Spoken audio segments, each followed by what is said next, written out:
Hi, I'm Ryan Swingle, and today's breakdown we're going to look at the slot fade route concept, specifically as it deals with the smash fade concept, a little bit of a twist on your normal hitch corner route there to go with that smash look. But here we're going to do the hitch and the fade. You can get a look here at a mirror route, looking to take advantage of that one high safety here, whether you got cover one or cover three different shells out of one high. You can take advantage of more space into the boundary by not allowing that outside guy to run the fade route, rather the inside guy.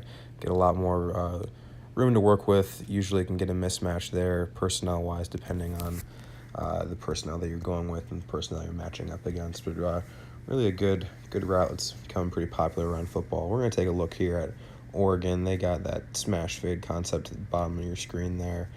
Double slants on the backside, but as you can see, just really taking advantage of a lot more space to work with, a lot more leverage on the outside for the receiver to go up and make a play on the ball. Here we're going to look at Kansas City. Their Kansas City's defense playing against the Eagles, Eagles here go 3-by-1. They have a little whip route attached there with Ertz from the tight end spot, another good man beater. Then you can just see taking advantage of that man coverage, 3-by-1. You got numbers to the three-man side here. You can see offensive line play-wise, we got a slide to the right here out of odd. They drop back in to a cover one robber look there, taking advantage of that nice big space in the boundary, especially when you go to the field. Get a lot more room to work with into the boundary there. Allows the receiver to establish a little bit more outside leverage, more room to work with, and really just a great man coverage, one high beater. But also, another thing to look for is different throw options, so a two high or a loose cover three look or a loose man. If you're getting that loose coverage played, it's key to throw that back shoulder fade, as well as having routes built into it that you can have cover two beaters, two high beaters, quarters beaters, man coverage, two high man coverage beaters as well. Here we got a little bit of a look at the whip route slant combo on the backside with a running back wheel, a little seam route out of the wheel, not a full wheel. But you'll see here with Memphis, really a good two high look here. So you have both of those safeties being occupied. Here we got a one high look though. But when those linebackers clear out and it's true cover one, you got that running back matched up on the seam route against the linebacker. But here the quarterback chooses the fade route to the top of the screen. Does a nice job of limiting space in between himself and the DB, then gets separation to the outside here. Another look at a different concept here. We got Georgia running a little option route by the inside man. Looks like he can either just sit in that zone or kind of bog away to the outside. Like we said here, really a good cover one beater. But what we're going to look at next after taking another look here at this Georgia play is ways that you can incorporate two high beaters into the backside of this play as well, with a nice little high-low concept you can do out of empty, as well as 2-by-2, a couple different formations that you can run this out of, 3-by-1 even if you choose to. But we'll take a look here. On the front side, we're going to get that smash fade concept. Really takes away, gives you some answers to some one high looks. But if they do roll into a two high shell, you also have that post with the spot route underneath. Take advantage, split the two safeties, pick on that middle linebacker and force some conflict there to make him either choose the spot route underneath or cover the post deep over the middle in like a Tampa 2 look, and obviously looking to get to that spot route underneath. And then, like we say on the front side, smash fade concept, really a good one high, cover one, cover three beater with that back shoulder, open access to the cover three on loose coverage. A couple different formations you can run that out of, one being this 2-by-2 set.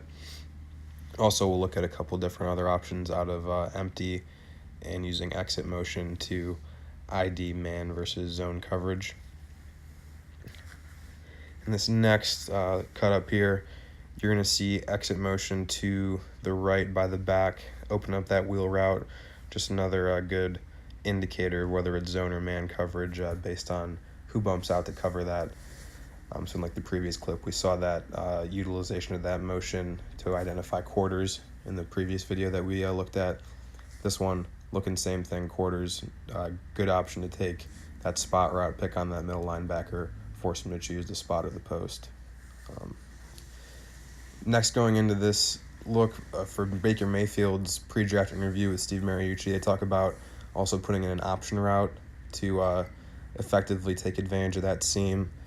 Steve Young kind of going into it here a little bit, but we'll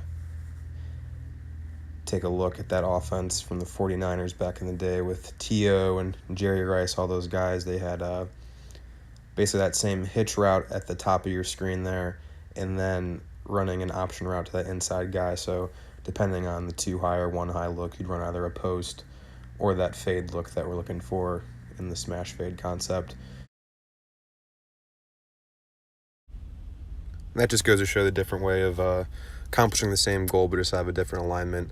A little bit different way of doing things, more pro style here, described by Steve Mariucci there. Here we'll take a look at similar option concept out of more spread style. Here we got that exit motion by the back, a good idea of man coverage like we've talked about prior. Then up front, blocking scheme wise, we're going to have full slide protection. Y is going to be on that end with the tackle having that B-gap presence. With no B-gap presence, I obviously want to help out with that end on the tight end there. H has the spot route, really trying to create some conflict there with the hook defender, middle hook defender. Post corner, double move, kind of like that shake route by the one diagram by Mariucci, just a little bit different way of doing that, getting to the same landmark, just a double move, good man beater as well. Then by the Y, we got that option route, or the X rather. X have that option routes, just depending on 2 high versus 1 high. You can sit in that hole, run the fade, get up into that post route for 2 high, like we see there. Creates that high-low option in 2 high, which is really a good 2 high beater as opposed to that fade route with the smash fade for the man beater. That's all we got for today. Next week, we're going to take a look at the RPO system of Oklahoma, like we talked about last week a little bit. Done a little bit of a breakdown there, but a little more in depth. We'll see you then.